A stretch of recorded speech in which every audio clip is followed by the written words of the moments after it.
Broadcasting from Cincinnati, you're listening to the Ringside Reporter podcast. All the news from the world of boxing right here. Well, I'm talking to you the way I want to talk to you. Now, here's your host, Eric Lorda.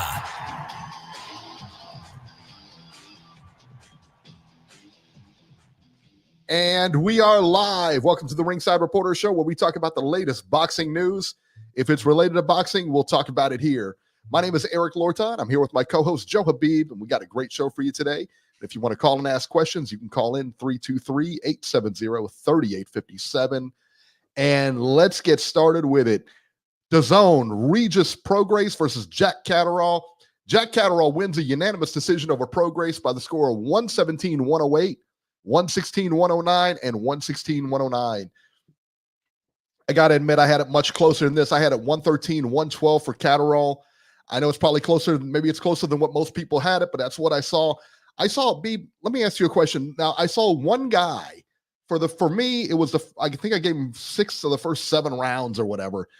And I saw one guy stand in the middle of the ring and chase the other guy who was trying to counter. Sometimes he's effective, sometimes not. But one guy is like forcing the fight and one guy is just laying back. Yeah, that's what I saw. For like the first 6 rounds, man. I had it 114 or 111 for Catterall. You had it 6-6 in rounds. I had it 7-5. Yeah. I was watching this fight and the judges as well. I mean, they had it wide, but when I was listening to the commentary, they were saying it was a close fight too. So then I'm looking at Tony Bellew's scorecard during the fight where they're posting it round by round, and he had it like wide, like the judges did. So this is why scoring is very subjective. Again, Prograis was missing a lot, but he was the guy coming forward. Catterall, I guess, was landing a jab here and there. So it's tough. It's tough. I did have it close. And when I was watching this fight after the first 4 rounds, I was like, oh, these two styles just do not mesh well together. I hope this doesn't end up being like this for the rest of the fight. And it was good that Jack Catterall started turning things around in round 5. And it's funny because these are somewhat similar in one regard, that they're both kind of counterpunchers. Even though Jack Catterall will throw the jab, he'll lead with the jab. But one thing I do notice is he likes to throw the jab. Like, he doesn't take the initiative all the time. He waits for his opponent to recoil their jab. And as they're resetting, then he throws his jab out there. So it's a different type of counterpunching sometimes, where he times you. He waits to use right when you finish, the exchange. That's when he starts. In other words, so I think he found a rhythm in round 5. He started, picking up on the attack patterns of Regis Prograis, and as the fight wore on, Regis seemed to get a little bit more desperate, a little bit more reckless. And, he was telegraphing the shots more and more as the fight wore on, and looked like he was getting frustrated in there. And as the fight wore on, that's when Jack Catterall started to time him, getting that rhythm. And that's when he started placing those shots perfectly.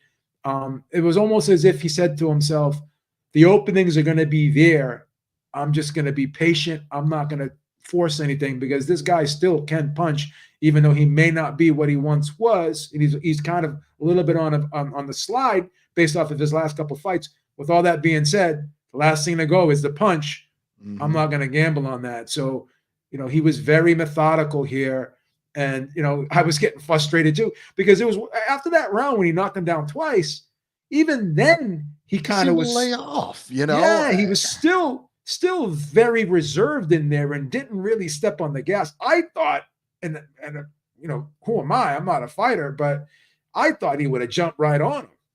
That's what I thought. But and it looked to me like Prograis just ran out of gas. I mean, it really did. I mean, and it could have, obviously it's, he's in there with another guy punching him, but he did look like he was getting right around the 5th or 6th round. He was starting to gas, it looked like to me. Think about this, Eric. When you're swinging for the fences and you're not making contact, you're exerting a lot of energy. Yeah, right. I would agree.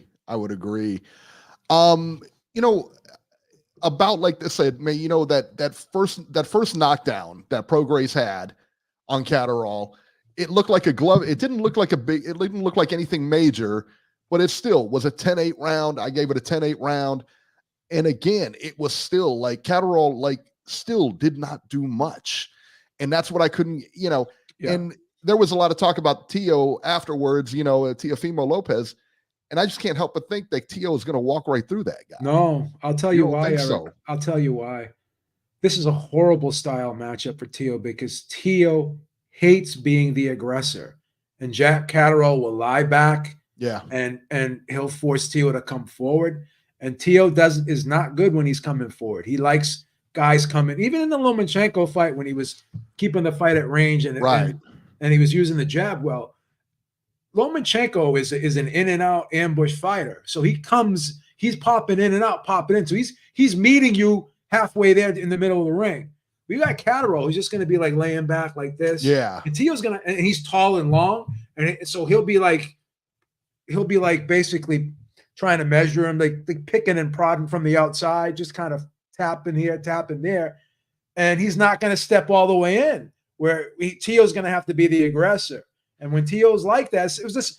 Go back and look at the fight with what's the guy the guy from Down Under, right? The Puerto Rican guy who was that? Why am I drawing a blank here? He's from Massachusetts too. Jesus Christ. It's the guy that I thought he lost the fight to, the guy that Lomachenko had a tough Sandor. Fight with. Oh, the fuck it. Jermaine Ortiz. Jermaine Ortiz. How did I draw a blank? He's from Massachusetts. The Jermaine Ortiz fight, if you look, Jermaine Ortiz was kind of laying back, just pecking and prodding from the outside. Yeah. And he was chasing Tio around the ring. Right? I mean, that was a fight that probably could have gone either way, right? But I had Ortiz edging it. So I think that this fight with Catterall would probably play out somewhat similar to that. Tio could win the fight, but it's not going to be pretty, and it probably would be another split decision again if he were to win it, because it all come down to, he's coming forward and he'll be attacking, but he just doesn't like having to come forward. He likes setting his feet and just letting you and walking you into shots. Yeah. He likes running you into his punches, and he won't be able to do that against a guy like Catterall. So I would favor Catterall in that fight based off of styles. He won't be the favorite, but Tio will be the favorite. But I would pick Catterall in that fight. But I would stick with Tio on that one. He's more explosive. I think he's more explosive. I think he's stronger. I think he's got a better shot. I just think he's got more ways to win. What I will tell you is this. All you got to do is look at that Sandor Martin fight and look at that Jermaine Ortiz fight. Those were fights that were razor close, that were both split decision wins for Tio. Now, this to me looks like a similar type of fight on paper. Well, and do they bring Catterall here for that fight, or do they send him? Do they send Tio over the pond? Because Tio's got the belt, so they'll probably have to bring Catterall here. Yeah, but I mean, is it, and he's a pretty good draw. I mean, Tio's a good draw in New York, no? He's not really. Catterall's a draw in England. That's where the money is. If Tio could put his ego in his back pocket and go over to the UK, he could probably make more money. Yeah. But you got to worry about the hometown advantage. I would worry about that, yeah. And again, I don't like to cry foul with judging, but one thing I will say is there is sometimes an unconscious bias. I mean, those scores yesterday, I thought they were pretty wide. Yeah. I don't know. I think there was a subconscious bias towards, the home guy, the guy who's endeared by the crowd a little bit. It's hard. Sure. It's definitely hard. Let me ask you a technical question. So Regis Prograis, when he throws that jab, does he have an awkward jab? It almost looks like he comes out from the side with it. It almost looks like instead of just like a straight shot, it's almost like he's coming with his shoulder around, almost like he's coming around and then coming in. It's almost like watching a guy with a sidearm in baseball pitch. I'll tell you why that happens, because his feet are always squaring up on him. That right? That what it is? Throw a jab, square up your feet and try to throw a jab. You can't throw it straight. He's always That somewhat footwork. angling. He's never in a full bladed stance. Yeah. He's rarely in a bladed stance. He's always like somewhat squared, you know? Yeah. And that's the problem And I tell with you, him a lot. the other thing that was frustrating me with Catterall yesterday is not letting his hand go, not letting that left hand go. Left hand was there. It's there all My night. old trainer would always tell me, if you can touch a guy with a jab, you can hit him with a right hand. Throw the fucking thing. Right. Throw the fucking thing. And Prograis was so in range like all night, and Catterall just sat back. And I think that's the thing. When I watch Catterall fight, that's what I don't like. And that's what I saw in that first Josh Taylor fight, where everybody said it was close. I'm like, the fight wasn't close. You know, that's what I saw, you know? Yeah. And so, man. So after the fight, Prograis said, you know, he says, I think I'm going to step aside and let the younger guys compete and everything like that. Did he retire? It didn't sound like he like stopped short of retiring, but it sounds like he's going to retire. Well, here's the thing. What did I tell you after the fight? I said he probably needs to retire because what's left for him? He's not going to beat these guys at the top level. No, and I think he knows that. And I mean, he said like during the fight in the last round, you could see his ankle was messed up. He went down or whatever. You could see his ankle was messed up. Oh. And then he got back up. He said his knee was hurting, his ankle was hurting through the fight, and his knee was hurting too.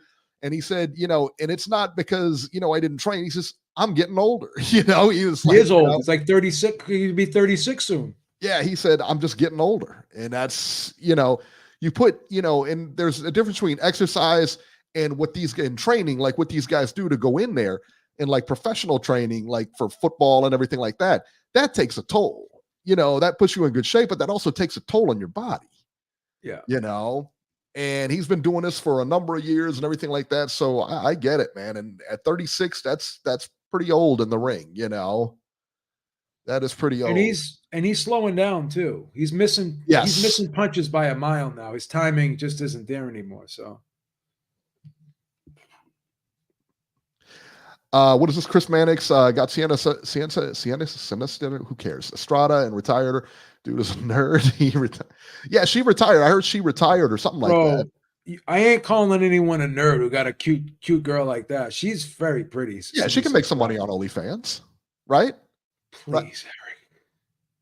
I'm trying to give her a compliment. What are you talking about? Respect, man. She's a married woman. So he made an honest woman out of her. So she ain't got to do OnlyFans anymore. So what do you think Chris Mannix is a pimp? Yo, there's literally there's couples that do OnlyFans together, man. It's insane. Not that I watch it. I'm just saying, I've seen people on Twitter advertise their OnlyFans pages like as couples. As couples? Yeah. So what? You just pay for them and watch them cook dinner together or something like that? Oh, these people are getting down, baby. Oh, I gotcha. These people are getting down, baby. Wow, I didn't know you were into OnlyFans like that. Never. I'm not into it, but these things cross my timeline. Ever since Musk took over, man, everything's just flooded my timeline that normally wouldn't. So next fight for Catterall, they were talking. I didn't. You know, they had talked about Teofimo, but I don't think he's going to be the next fight. Any ideas on where he goes next? I would like Teo. He's got to get a title shot, right? I would like Teo to be the next fight, but here's the thing. I think Liam Paro, if I'm not mistaken, I know Liam Paro. I think he's an Eddie Hearn. I think he's a matchroom fighter, right? Liam Paro is the other one, another champ at 140.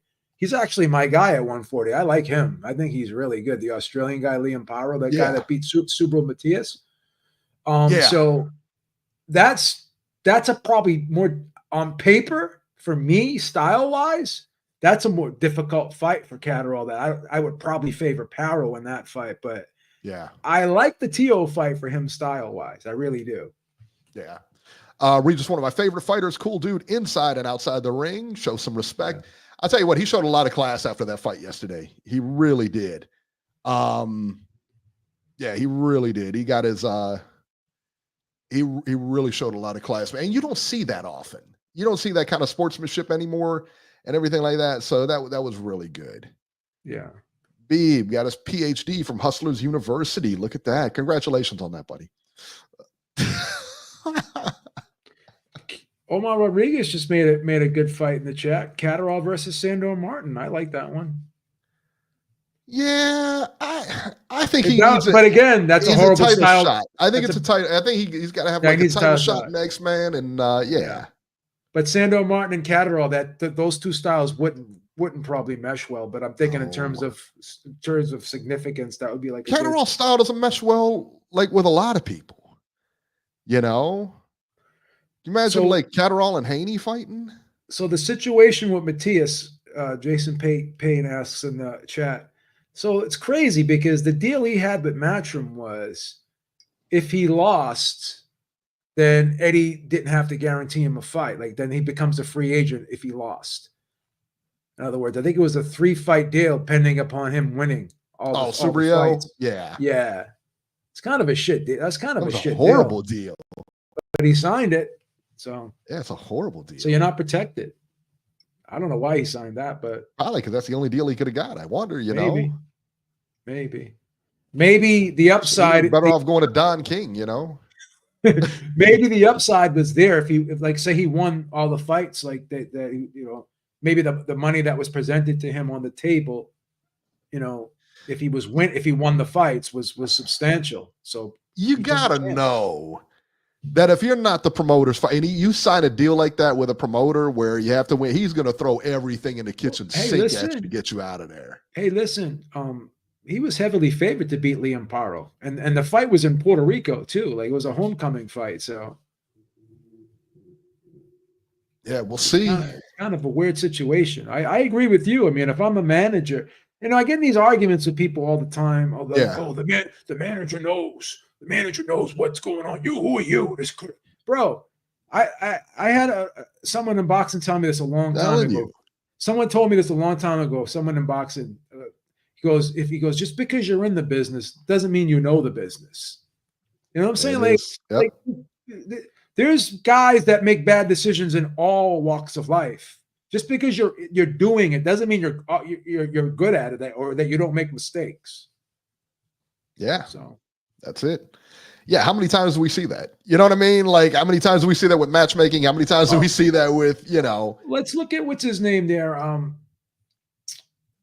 The guy that signed Golden, he's on the Golden Boy Fighter. The guy that what's his name? Josh Taylor beat. Why am I so bad with names right now? Where he was supposed to fight. He was supposed to fight. I think Regis Prograis for the title, and then he got married, and his man and he lost the title shot. Oh, what were you talking about? Why am I so bad with names right now? I don't know. Golden Boy, there's a number of them. Look at the World. He was a Golden Boy fighter. He was a top ranked fighter. Now he's with Golden Boy. Isn't that light heavy, that cruiserweight now? No, that's what's his Mexican name, heavyweight or the Mexican cruiserweight or whatever. He was undefeated and then he ran into B-Vol and just got smashed. Oh, Jose Ramirez. Remember Jose Ramirez was supposed to fight. He was supposed to fight Regis Prograis, but then he said, "Oh, I can't fight him because I'm getting married or whatever." And so then he ended up like missing out on a title shot, and he probably would have beat Regis Prograis, but now. Oh no, he was supposed to fight Jose Cepeda. I'm sorry, he was supposed to fight Jose Cepeda for a vacant title, right? So then he steps away, and then Regis Prograis ends up taking the fight. It's crazy. Yeah. It's crazy. It's nuts, man. It's nuts. And look at like I said, world kid Saddam Ali. Remember him? Yeah. Goes to Golden Boy, re-signs with Golden Boy in the midst of all that nonsense with Golden Boy when they were going through all that stuff. And then Oscar feeds him to Jaime Munguia, the bigger guy, stronger guy, and My memory's off today. I don't know what happened to me, man. Jerry said it's too much crack. Forgot Zito Ramirez's name. Forgot Jose Ramirez's name. We need that ginseng, man. We need that ginseng. We're getting older, Beeb. I know. I'm acting like I'm on crack today, man, without forgetting all this stuff. We're not spring chickens anymore. All right. So 140 is stacked. How good is Catterall in that 140 division? I think on any given night, he could beat anybody. Be honest with you. Have you heard of the stuff? Ashwagandha? Is it Ashwa? It's Ashwagandha. Ashwagandha. Yeah, that's like an adaptogen. That's for stress. It's kind of It's relaxing. supposed to be pretty good, no? It's not bad.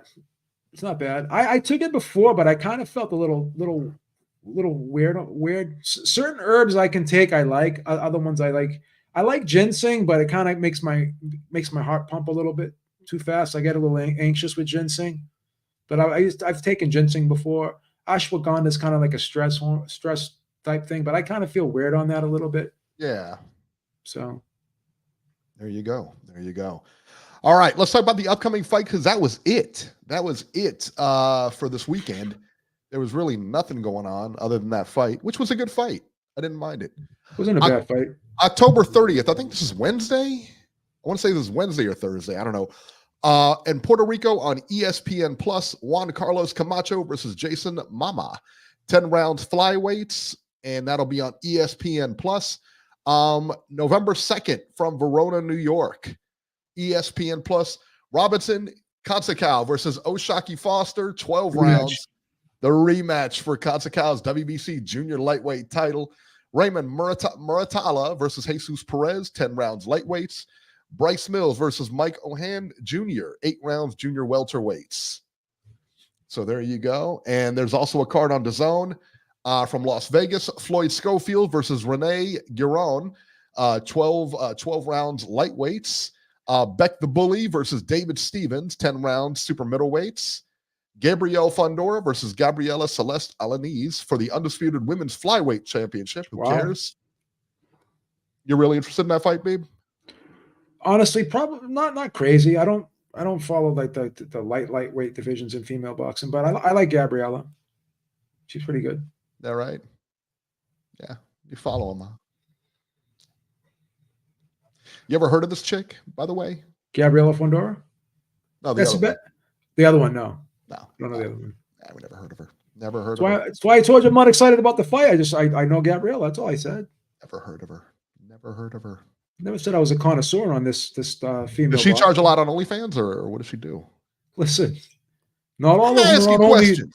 It's not part of that criteria to become a female fighter that you have to be on OnlyFans. I don't know where you got that from. It's not the requirements. It seems like an awful lot of them are on there. That's all I'm saying. When you go to the commission and you try to get a license, they don't ask you, "Hey, did you do OnlyFans before?"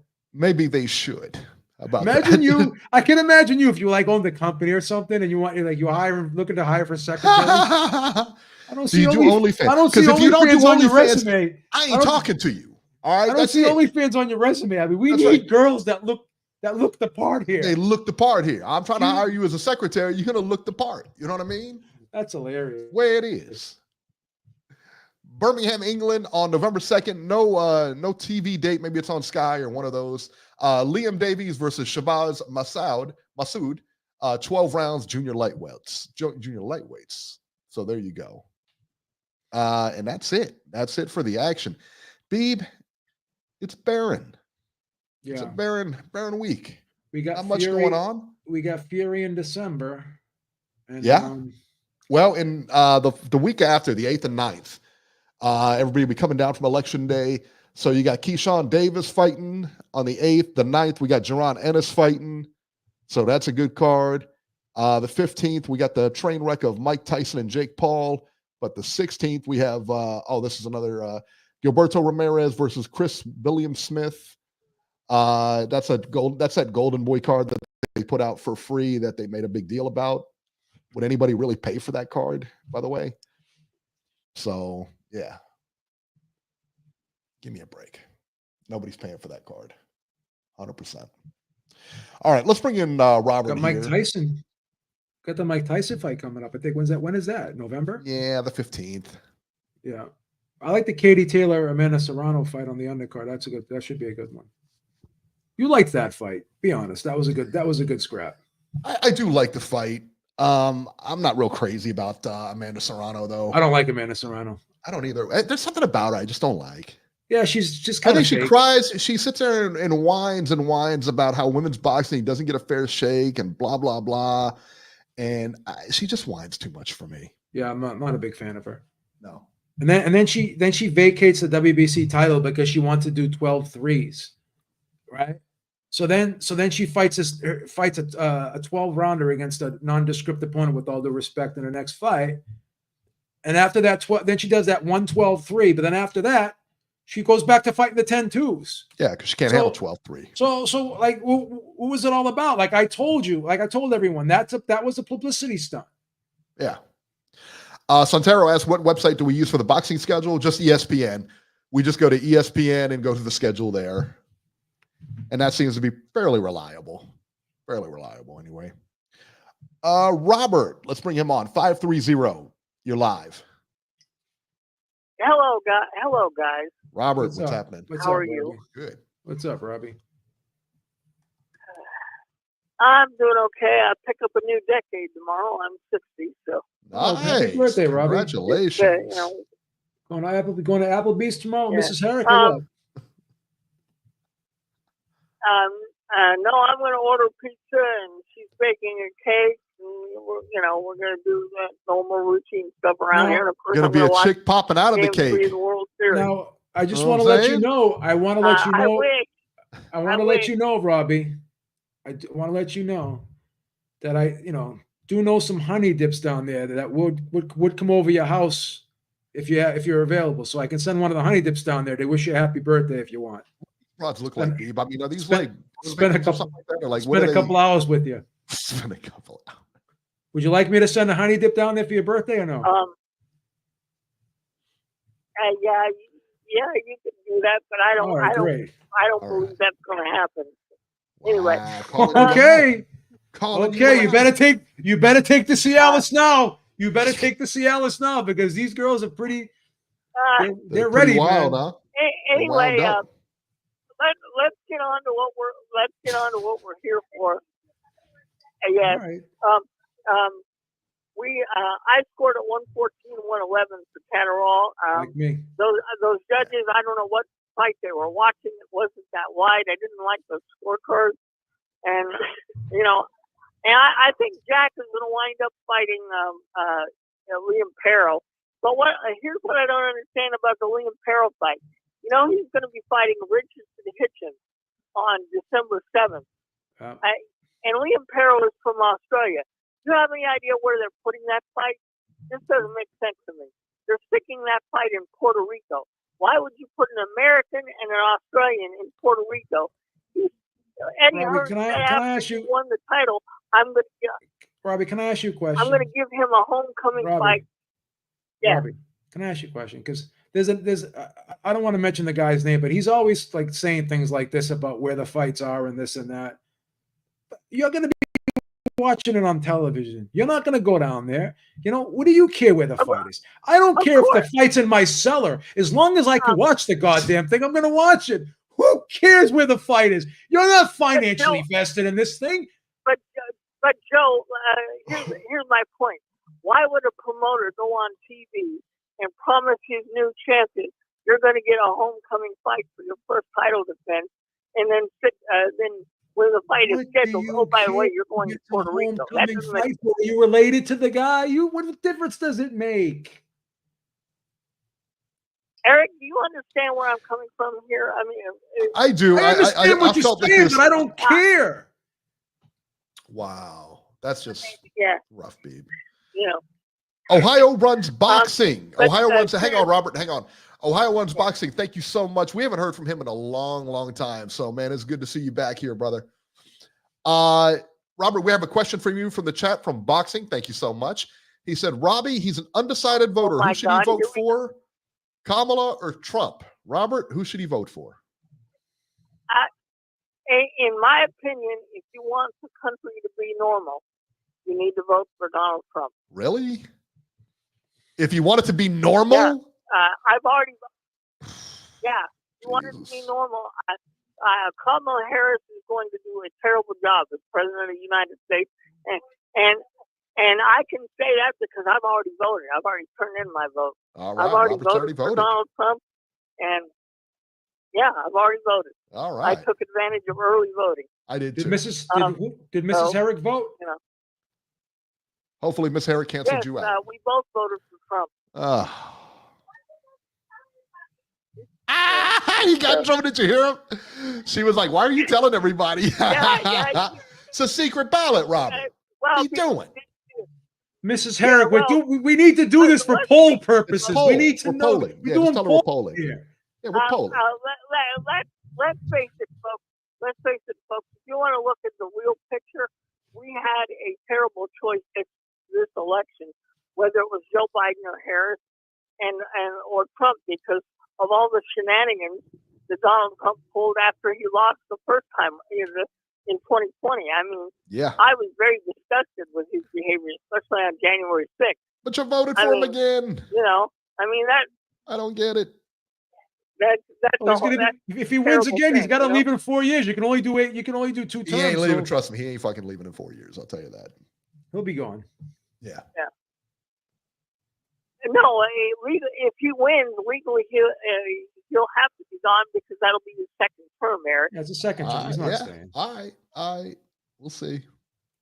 So January 6th, he was gone too. Right? By the way, Eric. Yes. By the way, Eric, next week the Raiders play the Bengals in Cincinnati. Yeah, well, we're 0-4 at home, today. so I would give you guys the edge there. Yeah. What are the Raiders doing today? I can't. I know they were losing. I thought they were losing anyway. They're losing to Kansas City. Kansas City's beating them. Yeah. But I looked at that and I could not believe with Joe Burrow and the offense you guys haven't won a home game. Nope. What's going on there? They suck. That defense sucks. That defense is absolute dog water. It's horrible. They ran right through them all game. All game long. They just hand the ball off. Yeah, they got runs right through them. Awful defense. Well, you know how bad the Raiders have been this year, so that should tell you what the game's going to be like next week. Battle of 2 and 6s, yeah. Yep. Not good. No, definitely not good. Where does Catterall go from here?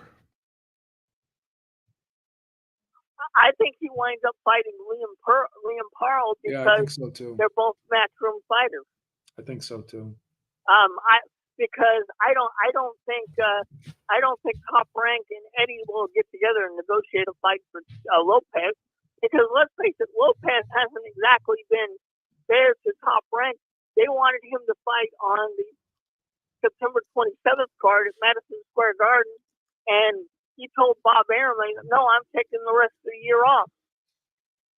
So I don't think Bob Arum and Top Rank are going to go out of their way to get him a big fight. Because, whenever they offer him a date, half the time he turns it down. So I think Catterall will fight Pearl, and then we'll see what happens with the division there. There you go. Boxing, thank you so much. He's got another question for Robert. What is Robert's thoughts on illegals voting? What is this, CNN? First of all, if you're not an American citizen, you should not vote. Plain and simple. All right, there you go. And we need to close the damn border. I mean, I'm in California, Canadian border, so I can say that. So the Canadian border, so like the northern border, right? Because that's where you're close. The Mexican border. The Mexican border, not the Canadian. We don't need to close the Canadian border. White people are okay coming down, though, right? So that's right. Canadians are all right, but the Mexicans, we can't deal with them. Hey, we don't have Canadians crossing the border illegally. I don't know that. We got Mexicans crossing the border illegally. I don't know that. Yeah. What's the matter with you? All right, get out of here. Now, what is this? This is a boxing show, not a political show, guys. Well, stop making it political, Robert. Come on. All right, we're going to put you on hold. Thank you. Omar Rodriguez says, how many dogs have gone missing in my area? Well, my dogs are accounted for, so I can't really tell you. He's got a couple in the cellar he's locked up, man. Be careful. Yeah, right? Be careful with this kid. Oh, boy. All right, let's get, I think it's Jerry, 410 Baltimore, where I am king. You're live. What's up there, Looney Tunes? Jerry, Hi, what's Jerry. up? What's up, Looney Tunes? How are you, Hey. Jerry? Good. How you doing? Good. I'm all right. A couple of weeks ago, I didn't get to comment the Bivol Peterviev fight. Boxing is a very subjective thing, and people how they score fights. I had Bivol winning that fight 8 rounds to 4. I thought he boxed beautifully. He moved when he needed to. He was ripping combinations. Bivol, we already seen what Bivol does. He beats you up, beats you down, destroys people. He wasn't able to do any of that against Bivol. Paul came out after a 12-round fight with that monster with a black eye. That's it. Otherwise, he won that fight. And to me, Petreviev, you could see in his body language, he didn't really feel like he won that fight. He got the decision, but I'm not going to call it a robbery, but I think it was something close to that. Bivol, he boxed brilliantly. I think he deserved that win, and it just goes down in my book as another bad decision. Regarding the fight the other night, Regis, I've never been as big on Regis. I know he had a close fight with Taylor when Taylor was on top, and that was a very close fight, but he was very badly exposed by Devin Haney in his last fight, and he has gotten older, and inactivity, he may be one of them guys that needs more activity than the next guy. I don't know.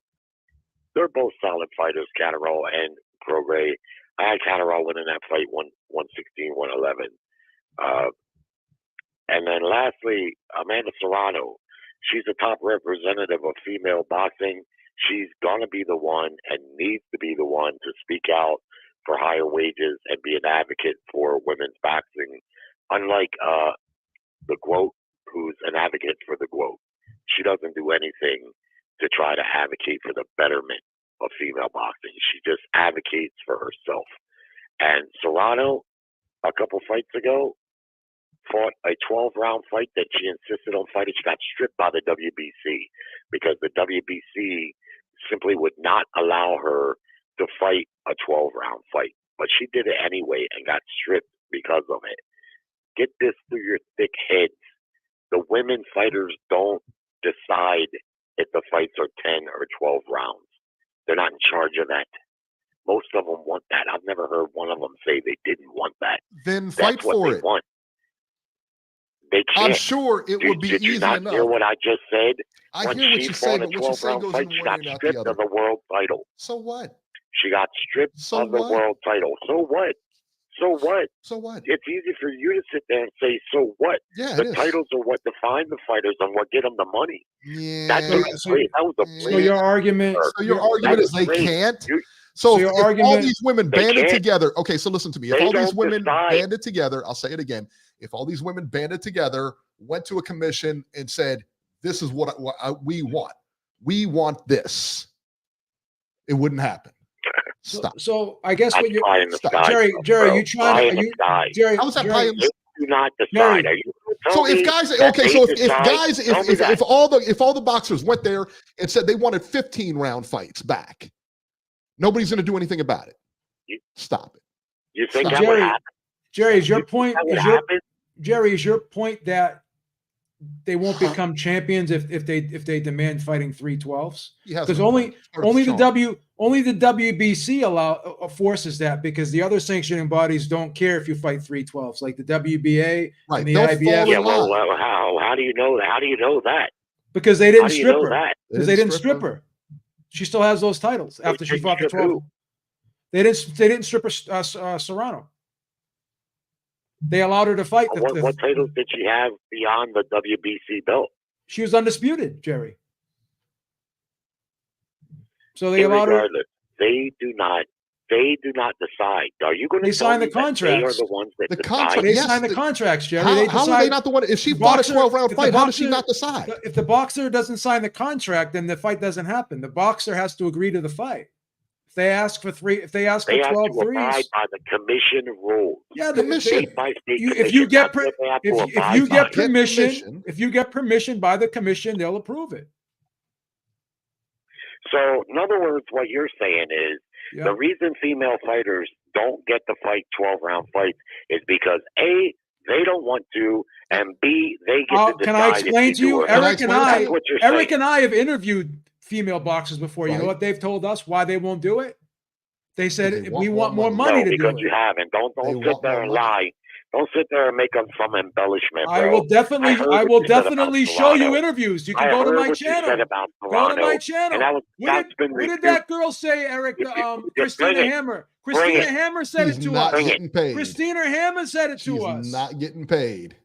That's what she said. She said. I heard what she said. I would do it. I heard what she said. And what she I would do it is, I would do it if they paid us more. That's what they told us. Hannah Gabriel said the same thing. Hannah Gabriel said the same thing. Hannah Gabriel said the same thing. Hannah Gabriel said the same thing. I want more money for the 12-round fight. That's how it goes. That's no admission of the bullshit that you're slinging because she says it should be more money. If it's 3 minutes, they said they're not going to do it for the same. They said if we're going to do it, they said if we're going to do it, we want more money. That's what they always tell us. So they're lying to us then. You're talking one person. They're lying to us. You're taking out of Yeah, everybody's lying to us. How many people have you talked to about this, Jerry? We've actually talked to How many people at the bar before. have you talked to about this? Other than the people at the bar who like real people, Well, who have you talked to about this? Your mom, your sister, your niece. I talked to all of them about it. And they all box. And they all box. There he goes. This is what you do when you don't have an argument. This is what he does because he's got no point. You go ad hominem. He's got no point. And again, he's got no point, son. That's how you know he's I'm losing the gonna say argument. something. Hey, I'm gonna Big, say that's how something, you bro. know he's losing I'm the gonna say argument. something. It's okay to bust each other's balls. It's okay to bust each other's balls, but when you make fun of people's families, that's not really cool, bro. You don't make fun of people's families, bro. It's like that's not cool, bro. Come on. Right. We don't make fun of your families. Yeah, God knows. Then one time you said something about my mother and my father. My parents are dead, bro. Like you gotta show some, you gotta show some fucking respect, bro. You know? He's got no class, though. He's from, you know. Fuck you in the respect. You don't show me respect. Both Eric and I's parents have passed away, and you're talking shit about them. Right. I mean, because he's a little kid, man. He ain't got no class. I mean, he's from Baltimore. He's one of the low class from Baltimore. Well, sorry your butt hurt. Maybe grow some balls next time. In your mouth. It's us. Right. You make fun of people when their parents pass away. That makes you a man. Let's walk around. You know what's funny? Do that to somebody's face. It's easy to do this on the phone, son. It's walk really up to easy somebody to do this after on the their phone. parents just died and tell them and say what you just said and see if you're still horizontal. Because he just hung up. He just hung up. I'll tell you this. If you said that if you made fun of said that about my mother or my father to my face, I would fold you up in fucking pieces and stick you in the corner. I would tie him up like a pretzel, son.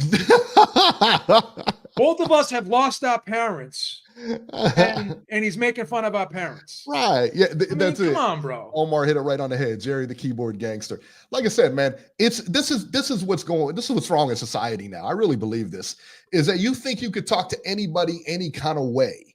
But when and like I said, sometimes people forget about this and it carries off and there's consequences to be paid when you're in front of them. You know what I mean? You want to call me a blockhead? You want to make fun of how I look? That's fine. Right. I don't give a fuck about that.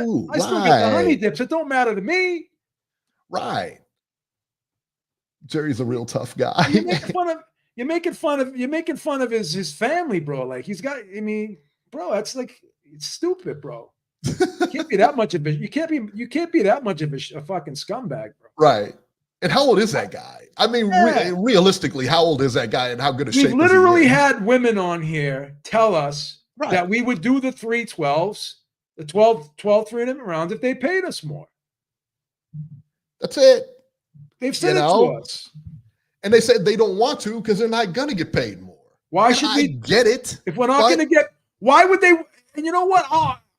I kind of understand the argument a little bit. I absolutely understand. Listen, I understand. If you can get paid the same amount of money fighting 20 minutes instead that you're going to get paid fighting 36, why wouldn't you want to do the 20? That's like saying to me and you, let's go in tomorrow, work 4 hours. We'll pay you the same amount if you work 8. You're going to choose the 4. Right. And I get the argument. And I get it. I understand the argument. I'm not going to criticize them for it. But again, when people don't put you on the main events, when people don't take you seriously, because you got to do OnlyFans to make ends meet and everything like that. People don't take you seriously. You can't cry about it. That's all I'm saying. You absolutely, this. I've said this for years. Women can absolutely do 3 rounds. They can do 3 12-minute rounds. Of course they could. Women, listen. If women are this big in the UFC, they can. There's no reason they can't be this big in boxing. But you have to make some concessions, and you have to say, "Hey, I want to be equal. I can do the same thing as the men. I can do the same." You know what I mean? A lot of things have to happen. Because when you do that, the men respect. You know why they like you in the UFC? Because the men respect you more because you do the same thing. The same thing. And they're fighting 3-minute rounds in the amateurs. Right. That girl, Daniela that makes Ramos. No sense. That girl, Daniela Ramos, right? She fought the 312s with Amanda Serrano. Yeah. I mean, She had like no problem. She had no problem with it. Yeah. It's and here's the thing, bro. Man. He didn't even know that she was undisputed. She has the IBF, she has the IBF, the IBO, and the WBO, and she had the WBC. And he doesn't know that the other sanctioning bodies allowed it. The WBC is the only one that won't do it. So he had no idea what he was talking about. Yes, of course, he has no idea what he's talking about. I interviewed that girl, Daniela Ramos, for that fight. And she told me, she goes, I did it because that's the only way I could get the fight. Yeah. That it didn't matter to me. That's the only right. That's the only way she can get the fight, and she needed the fight, and that's what happens. And then after she did it, what does Amanda Serrano? What does Amanda Serrano do?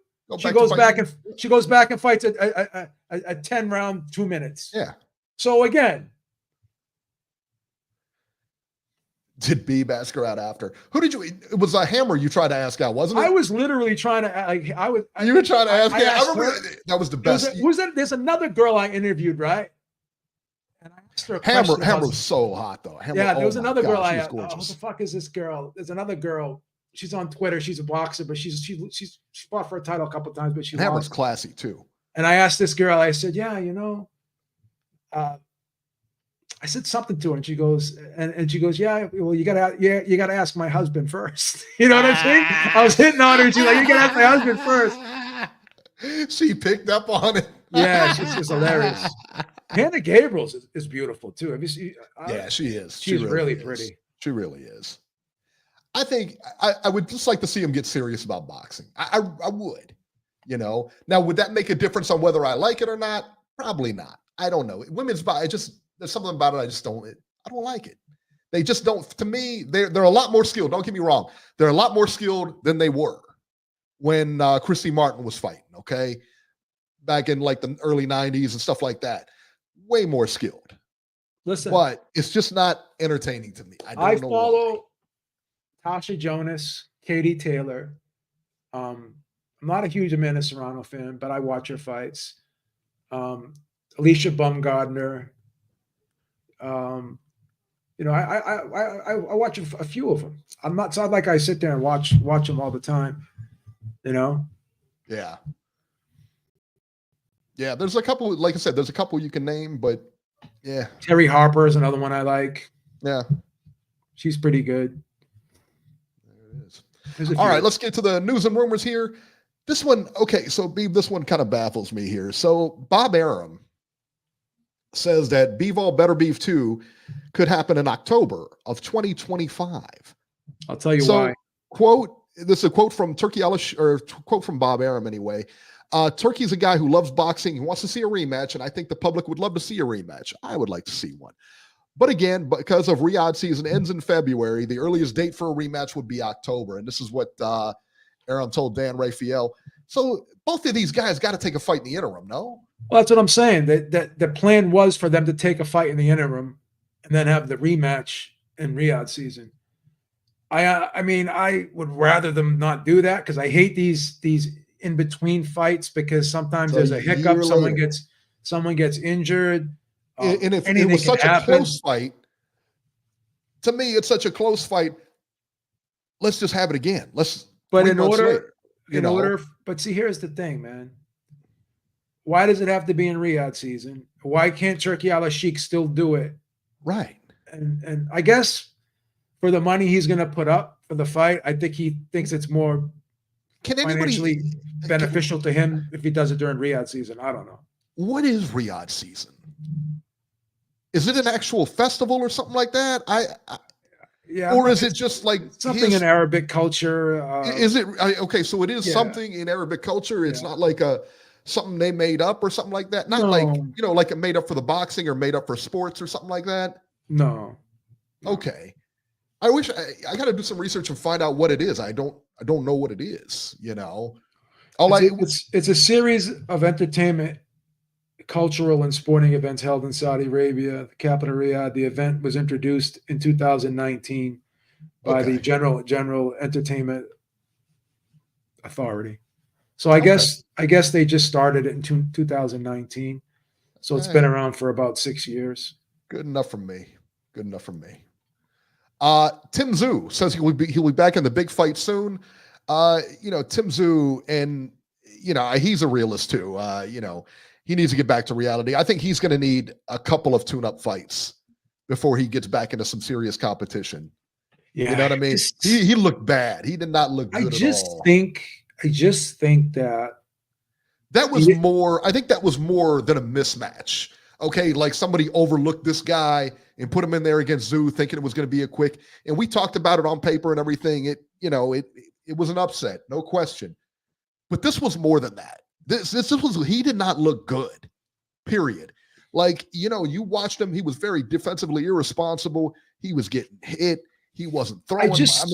It was bad. Just think he didn't realize how good this guy was, and he didn't go in there with that mentality of that this is a big threat in front of me. I don't want to say, I almost want to say he just miscalculated how good this guy was. I don't think he underestimated. I understand Zhu doing that. I understand Zhu doing that. I don't understand his team doing that. Well, here's the thing. I mean, was he prepared to do? Did he have a game plan and did he just not follow it? Or I don't know. I don't know. Because a lot of times, once you get hit, and you get buzzed, a lot of times you go back to what you know instead of what you practice. How many times after a loss do you hear a fighter say, "I didn't listen to my corner," or "I didn't follow the game plan"? Yeah. So, yeah, we hear that a lot, man. And again, when you watch this guy in his last couple fights, he just didn't show what he showed, and I said Rocky Austin says that Zhu obviously underestimated Murtazayev, but again, like, did he? I don't know, and that's what's frustrating. I suspect he did, but only he again, knows. it's one thing for the fighter to underestimate it, but the corner, they shouldn't have underestimated it. I'll tell you why I think he underestimated him, because they should have had him prepared. But he never goes out there and just bombs away like that. He's never fought like, I've never seen him do that before, to be honest. So, Jerry, shut up. Bro, you don't make fun of people. You're the one that hung up. He hung up and he ran. Stop being a hoe. You don't make fun of people's family, bro. Like, that's stupid. Think about what might be coming back. Shut up. Like, if you're gonna make fun of, like, you gotta know better that you don't make fun of people's family. He's definitely old enough to know. You just don't. You know better than that. Like I said, I mean, again, a lot of keyboard warriors out here. You embarrassed yourself. Yeah. Everyone heard you. Everyone heard you. Everyone knows that you're a piece of shit now. Right. And you just have to accept. Now you got to live with that. Now when you call in, your name's no longer Jerry anymore. It's piece of shit. POS from Baltimore. That's what it's got to be. You're a piece of shit. When you make fun of people's dead parents, that's what you are. What's the matter with you? That's what you are. That. And even if you had a good point or made it funny or something like that, it might have been better. You don't make fun of a guy's wife. You don't make fun of his kids. You don't do that, man. We don't do that. We're grown men. We don't do that, man. Did that in junior high. Everybody would agree with that, except for a piece of shit like you. Right. So now your new name is POS. There you go. From Baltimore, where I am still king. All right. Naoya Inoue and Sam Goodman. I love it, Beeb. I love it. I love the Japanese fights. Yeah. I love that they're on Tuesday or Wednesday at like 7 a.m. We can watch them at work or wherever. You know what I mean? Sam Goodman, Beeb, Christmas Eve in Tokyo. Beeb, can you tell me what's better than that? What's better? It's a good fight. What's better? We're going to end the year in Tokyo. Come on. Come on. Now, I'm not a big fan of the fight necessarily. I like that there's a fight going on. I like it's NUA. Sam Goodman, a good fighter. I don't think he does well. Do you? No, he's gonna get beat. Yeah, I think he's gonna get beat too. So I'm just gonna do this one time because he's an idiot. All right, what is Amanda Serrano fought that girl, Daniela Ramos. I interviewed the girl. It was a 12-round fight.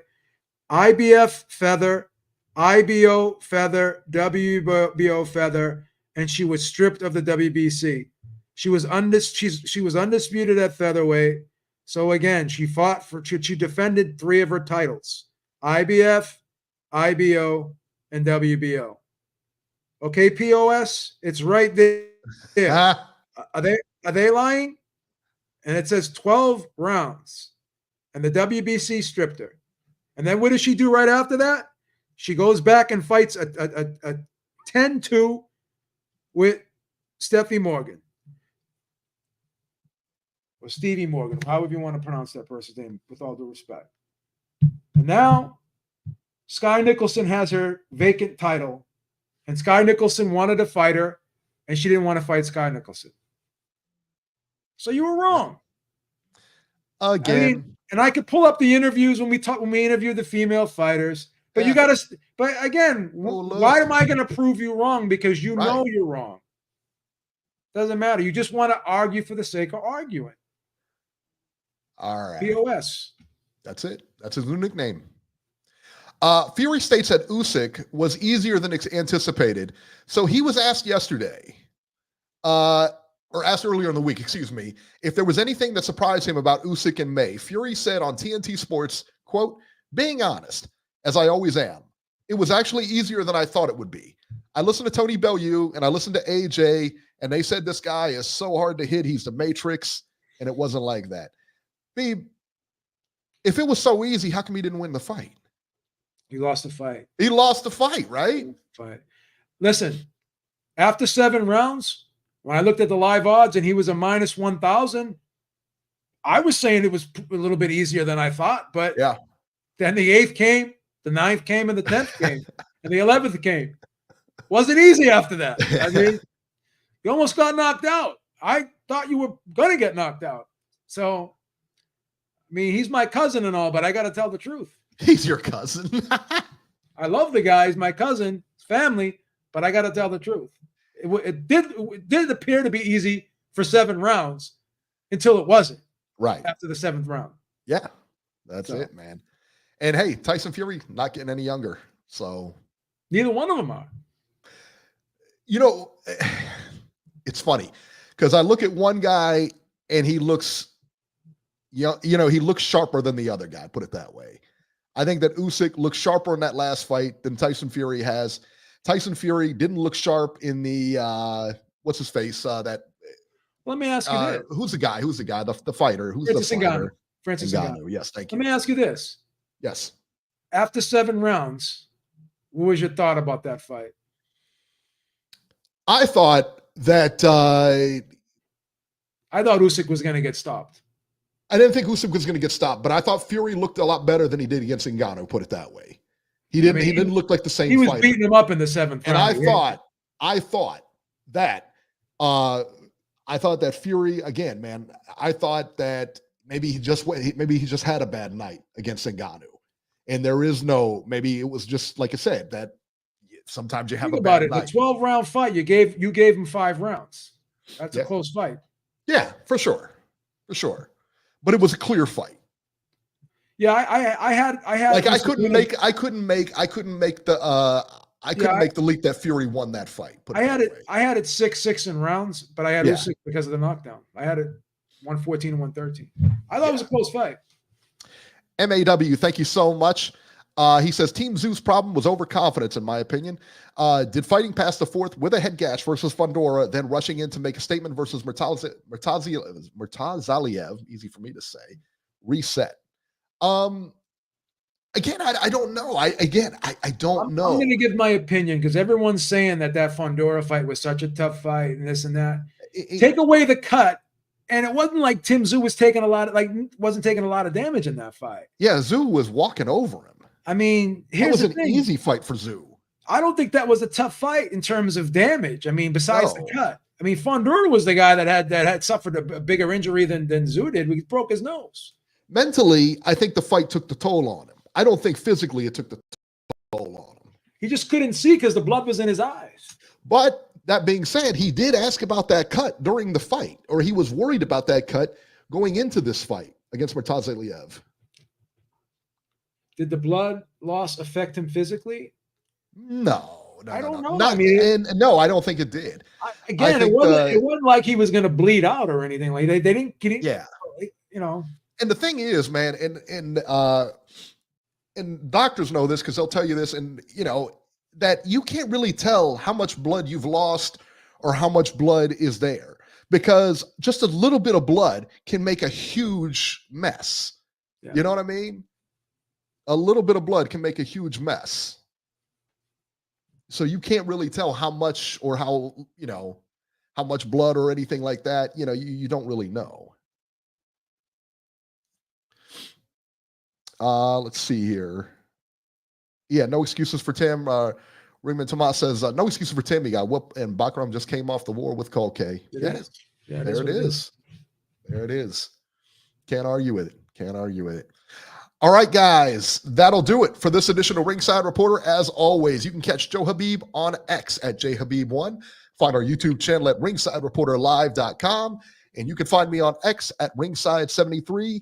And guys, we will see you next week.